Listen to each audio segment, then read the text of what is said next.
Airbnb, pour la petite histoire, c'est deux colocataires qui, à San Francisco, en 2008, se retrouvent confrontés à un problème classique, une augmentation de loyer de 25% du jour au lendemain. Ils se disent, bon, on n'a pas les moyens de payer ce loyer, on n'a pas envie de partir non plus, qu'est-ce qu'on fait? On va louer des matelas pneus chez nous.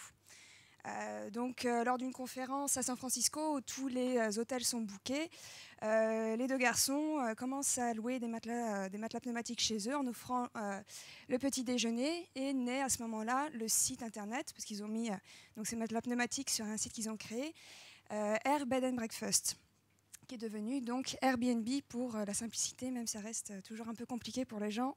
Nous ne sommes pas R&B, nous ne sommes pas une boîte de musique, nous ne sommes pas une compagnie aérienne. On est un site internet, une plateforme de mise en relation entre, d'un côté, des hébergeurs qui ont un logement à disposition, donc que ce soit leur maison entière quand ils partent en week-end ou une chambre chez eux. Ça peut être une villa, un château, un tipi, une cabane dans les arbres. Les cabanes dans les arbres fonctionnent très bien. On met en relation donc ces hébergeurs avec des voyageurs qui sont peut-être plus à la recherche d'expériences un peu authentiques. Notre credo, c'est vraiment voyager comme un local. On essaie, l'hébergement chez l'habitant n'est pas une chose nouvelle, mais on essaie de créer sur le site des interactions les plus communautaires possibles pour que dans la vraie vie derrière, ce soit vraiment une expérience assez authentique et unique. Donc juste pour vous donner quelques chiffres. Ah, c'est bien. Il reste la moitié. 35%. Okay.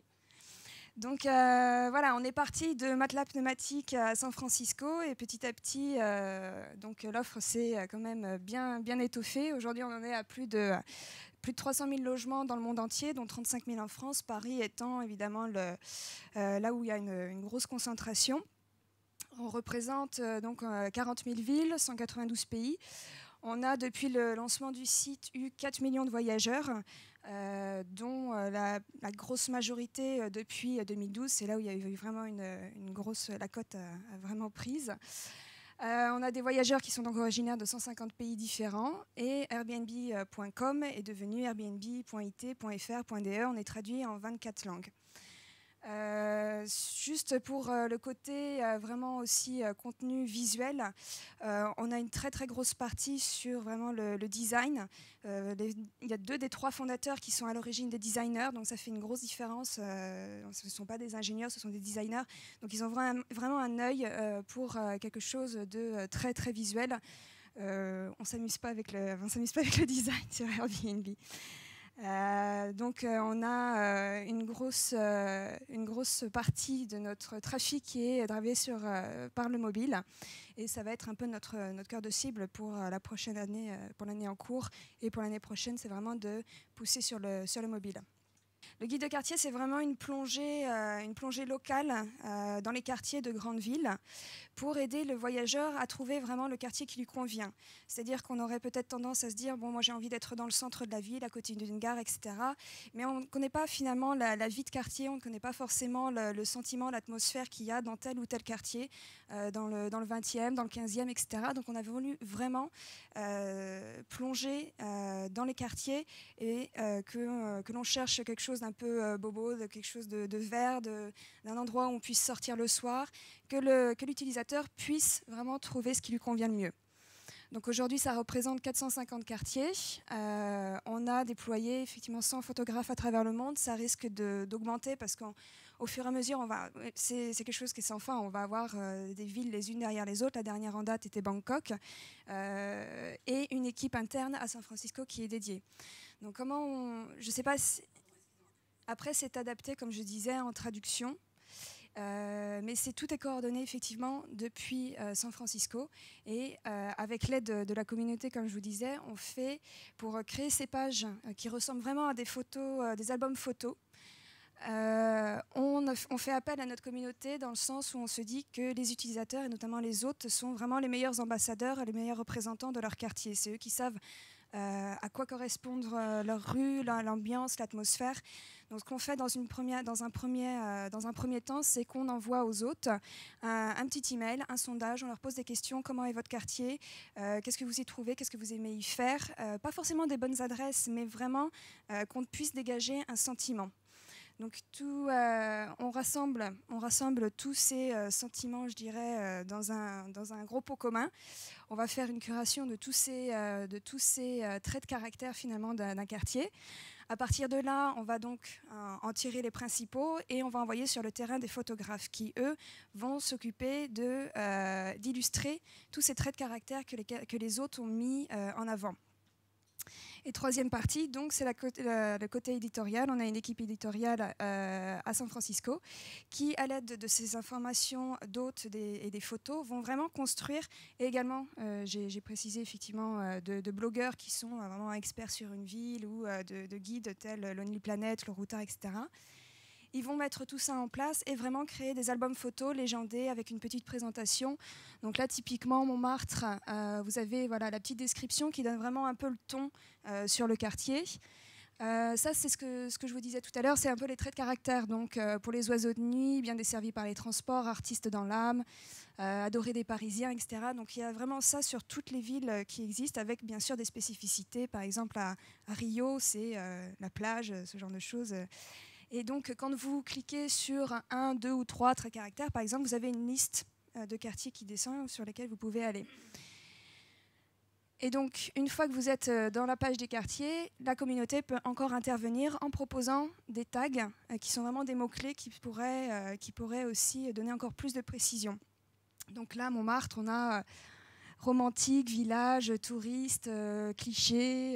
Voilà, ce sont des traits de caractère aussi qui sont suggérés une fois la page lancée par la communauté. Et derrière, sur le bas de page, il y a aussi un cadre de feedback pour les gens qui auraient des suggestions à faire, à apporter, pour que nous, on puisse faire des modifications.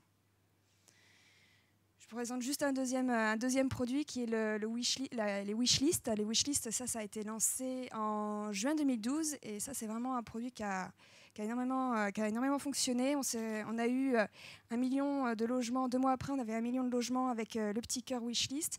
En octobre, on en avait 2 millions. Je n'ai pas de chiffres plus récents, mais bon, c'est quelque chose qui a vraiment bien pris. C'est un peu, ça a remplacé nos favoris, qui était une petite étoile. C'est devenu un petit cœur et désormais, on peut, au lieu de mettre des favoris tous dans le même panier, on peut créer des listes d'intérêt, des listes par thème, des listes pour votre prochaine destination de vacances. Typiquement, vous partez à Bali l'été prochain, vous vous promenez sur le site, sur cette page de wishlist, qui est un défilé continu de logements. Et vous allez pouvoir cliquer sur ce petit cœur qui va vous le mettre dans votre panier « Mes vacances à Bali ». Donc on a sur cette page les wishlists populaires qui sont vraiment une curation d'annonces. Également, depuis le siège à San Francisco, on a une personne qui s'occupe de ça uniquement, qui fait le tour de toutes ces nouvelles annonces qu'elle reçoit. On essaie de mettre des produits assez uniques, soit que ce soit par les photos, que ce soit par la qualité, je dirais, de l'hôte qui a eu ses 5 étoiles et qui est vraiment extraordinaire. Si on voit un nouveau logement qui arrive dans la base de données, qui n'a pas de photos professionnelles, parce que c'est un service qu'on offre aussi, les photos pro, si on voit qu'il y a un super logement qui est vraiment totalement unique, on va faire en sorte d'envoyer un photographe pour pouvoir le mettre en avant sur cette page de wishlist. C'est un service qu'on offre, c'est-à-dire qu'on sait pertinemment que d'avoir de belles photos va forcément avoir un impact sur la réservation, sur la consultation de ton annonce. Airbnb finance le service de photographie. Chaque personne qui crée une annonce peut demander un photographe professionnel. Ça ajoute notre petite mention photographie vérifiée par Airbnb. C'est un gage de garantie aussi de sécurité. On a l'onglet Wishlist populaire, qui est une page qui est donc renouvelée tous les jours à tous les 2 jours, avec ce travail vraiment de curation et de mettre en avant des listings qui tapent à l'œil, soit par le prix, soit pour la qualité de l'hôte, soit pour la qualité du logement. On a donc l'onglet Amis qui est vraiment, une fois que vous êtes connecté sur Facebook via le site, qui permet de voir toutes les annonces que vos amis mettent dans des wishlists. On a la sélection Airbnb qui sont typiquement celles-ci, qui sont des wishlists thématiques, les piscines, les bateaux, les îles privées, les lieux où ont été tournés des films, formes improbables, des losanges, des cubes, des triangles, un petit peu ces choses-là. Et la partie donc mes wishlists qui est vraiment votre partie personnelle, c'est là où vous avez donc toutes vos wishlists enregistrées. Donc là, encore une fois, on fait, je dirais, appel à la communauté, puisque c'est eux qui vont vraiment, finalement, construire cette page.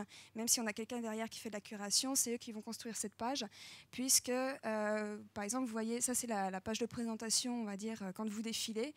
On a une alternance de logements, de cartes géographiques où se trouvent les logements, et on a donc des wishlists qui sont mises en avant, qui sont des wishlists vraiment d'hôtes ou de voyageurs, de personnes de notre communauté. Ça nous permet de se dire ah tiens, on a quelque chose, Looking for Amélie par Geoffroy, c'est une wishlist dans Montmartre. On se dit tiens, je cherchais justement quelque chose à Montmartre, allons voir ce que cette personne a été mettre dans sa wishlist.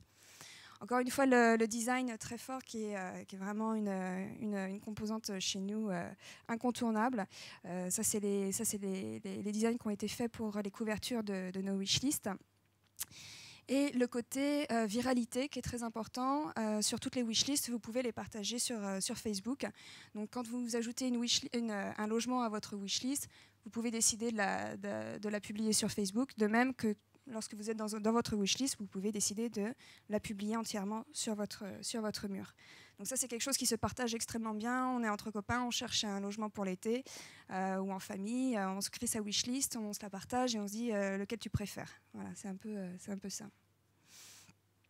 Derrière, évidemment, donc, en soi, si nous, en local, on n'a pas forcément la main en France ou en Italie, en Allemagne, sur la création de contenu, tout du moins, on peut, après, derrière, se faire plaisir.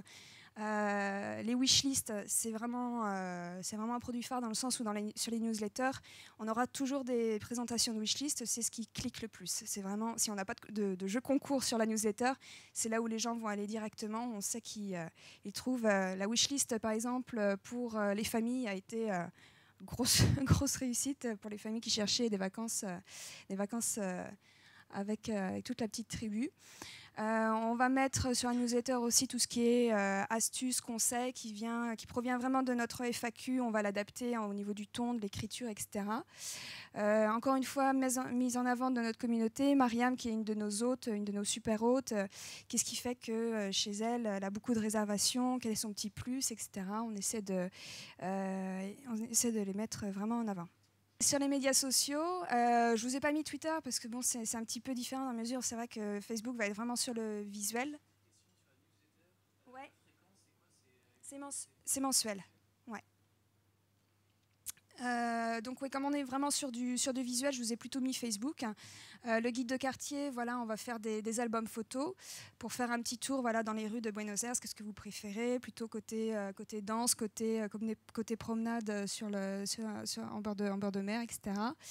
Les wishlists, on peut les utiliser très facilement. Moi, j'avais l'habitude de faire les vendredis vacances, qui sont des wishlists vraiment sur des destinations de vacances en France, parce que c'était un peu notre objectif de développer l'offre aussi, l'offre en France pour la saison estivale.